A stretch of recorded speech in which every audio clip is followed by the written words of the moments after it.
start हामी के हाम्रो साहु म पठानको कम्पनीमा भ्याकु चलाउनु गर्थ्यो कि अपरेटर त्यसले छोड्नी लानी गर्थ्यो क्या टाढा थियो छोड्नी लानी गर्थ्यो त्यहाँबाट एउटा राउन्ड बोर्डमा हाम्रो साहु हो कि त्यो पठान एकदम 30-35 वर्ष कतारमा बसेको हाम्रै साहु जडमा फिलिपिनीसित गाडी ठोकियो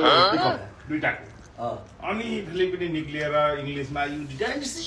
हाउ टु ट्राई यु पठान भनेर पुरा इङ्ग्लिसमा दियो जोप्यो अनि पठान पनि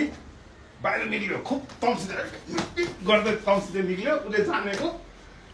पठानी अब पठान हो क्या इङ्ग्लिस त मठै हो 0 लेभल पढाइमा त्यहाँबाट अलिअलि उहाँका छुट्टै इङ्ग्लिस जति सिकेका थियो फिलिपिनीहरू नेपालीहरू पुरीहरूसित फर्र बोल्यो त्यहाँबाट फिलिपिनी बोल्न लागेपछि अब उसलाई आएन अब जानेको जति बोल्यो यही त्यहाँबाट यसो सोच्यो त्यहाँबाट दम्किँदै आएर ढोका खोल्यो काको त्यहाँबाट वेयर आर यु गोइङ पठान भनेर फिलिपिन नो परे नो इङ्ग्लिस खतम झगडा खतम नो नो